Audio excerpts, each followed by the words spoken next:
Hello, this is Brian Rowe with Mythic MTG Tech doing an informal vlog today. I know a lot of videos have come out this week and I wanted to talk a little bit about some of the things that have come up in them and also answer some people's questions that they've been asking in the comments. First thing that I want to do though is point out the Rug Delver video that came out earlier this week with James Johnson. It is probably the best video that I've done in the last 2 years. If you are into Legacy at all, definitely check it out. James does a great job of breaking down the Rug Delver deck and then giving you tips for pretty much every card in the deck. So even if you don't play Rug Delver, it helps you with how to play Brainstorm, how to play Stifle. Really solid advice in that deck. In the week that I did my probably best video ever, I also did the most controversial video I think I have ever done at this point. This is the first video where I've got more unsubscribes than subscribes and a lot of negative comments on it. This was the Rare Drafting Goyf video. I responded to the first 75 comments that were put forward and I wanted to add a few of those responses here. Number one, after I calmed down, I have absolutely nothing against the player who decided to rare draft. That was his choice. What he did was legal. What he did was allowed. What I was really sad about in the end of the video, which I got to look at the analytics, and most people chopped off about halfway through the video. At the end, I really talk about the financial situation with regards to Magic, and it makes me sad that a top-level event can really be decided by the value of the cards instead of the skill of the players involved. There were some really good arguments that were made. One of my favorite ones was regarding this as similar to poker and not similar to chess, which is where I made the analogy, that it was an extra $500 that the individual was drafting, and that was part of winning, when what matters is your chip total at the end.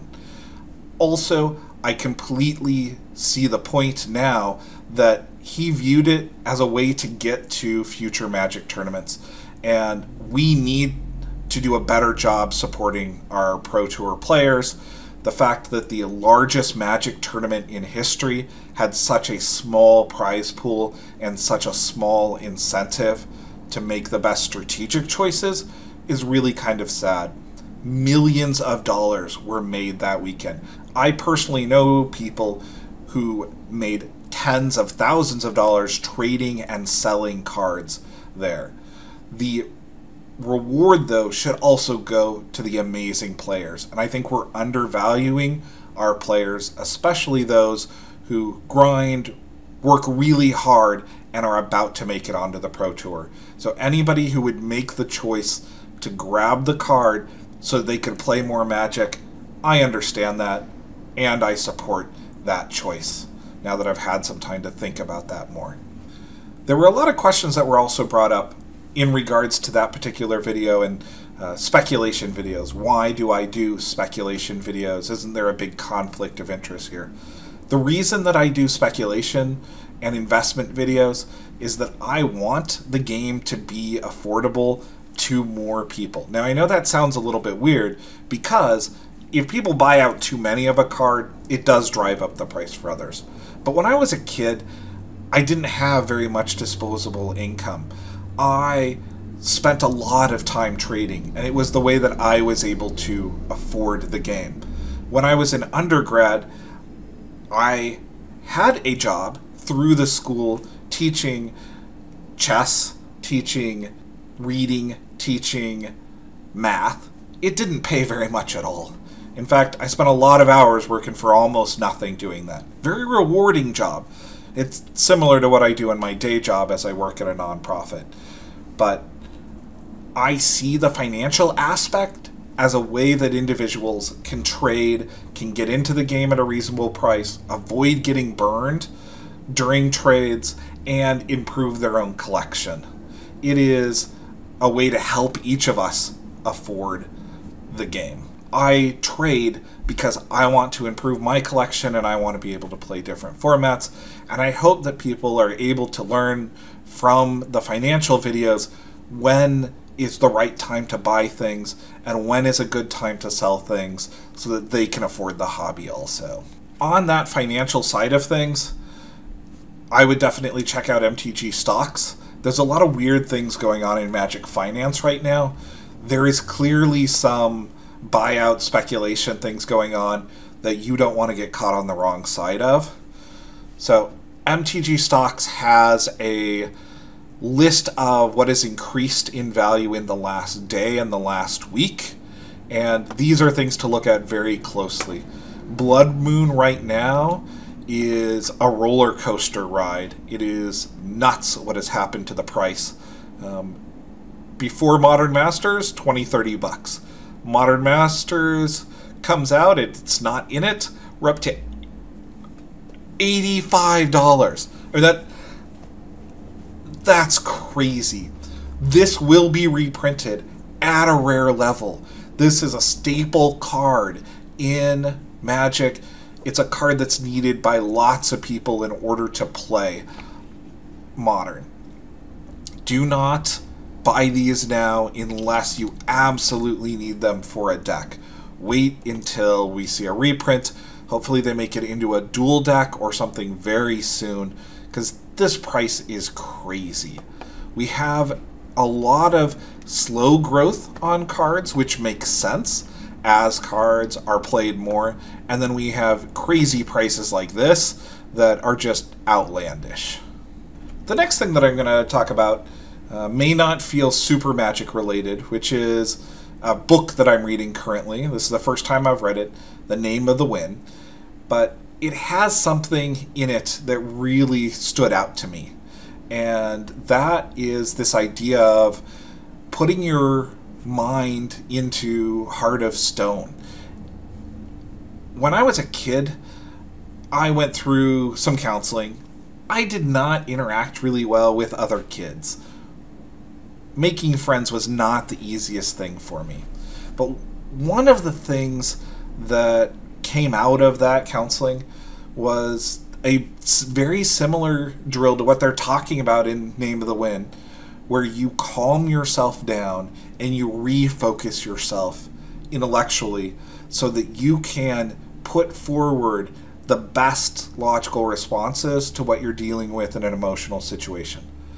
In Magic, it's not the first mistake that usually ends somebody's game. It's the second or third or fourth mistake that is made after somebody has already made a minor mistake. That first minor mistake psychologically wears on your head, and then you start making worse and worse plays after that. This is also very, very true in chess. Being able to calm yourself down, remove yourself from that emotional down of making a mistake, and then refocusing on making the best plays from here on out is the type of skill that this Heart of Stone is talking about. It's extremely important for playing Magic. It's useful casually, but it's essential competitively. Otherwise, you are going to run into situations where you lose games because of the cascading series of mistakes that are made when you respond to a mistake. And everybody is going to make a mistake. Recovery is the important part here. The last thing that I'm going to cover in this vlog is I just want to point out to individuals to please head over to the Moto versus Hearthstone video. I ask a very important question there, which is, should this channel stay 100% Magic, or should I include other content in it, including board games and Hearthstone? And to address a few questions that have come up, I've had a few people privately ask, well, aren't these entirely different topics? Are they related in any way? What type of board games would you be covering? I'm a hardcore strategy gamer. I love chess. I love any board game that has a wonderful strategic element to it. Worker placement European games is way up there. I enjoy anything that has that intellectual battle of wits as part of it. I play a large amount of board games here in the Seattle area, including with some Pro Tour Magic players and employees of Wizards of the Coast. I see the skills that come from those other types of strategic gaming important to being a good Magic player, the same way that I see that Heart of Stone perspective that was put forward in Name of the Wind as a useful skill for being better at Magic. I see all of these as related together, and right now I'm separating those out. It has worked really well as I have a great Magic community here, and I'm seriously considering what to do with this content that I'm also really enjoying creating, but that is only 50% kind of related to what's going on this channel. And I will strongly consider all of the comments that are made and all of the responses that come to these two particular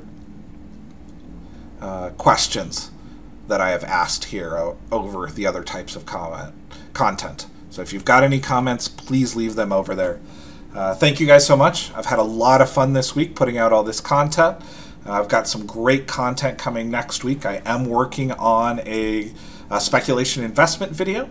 I'm working on an EDH list, and I'm also working on a basic, well, not Basics of Burn. I already did that. Red Deck Wins Legacy deck tech.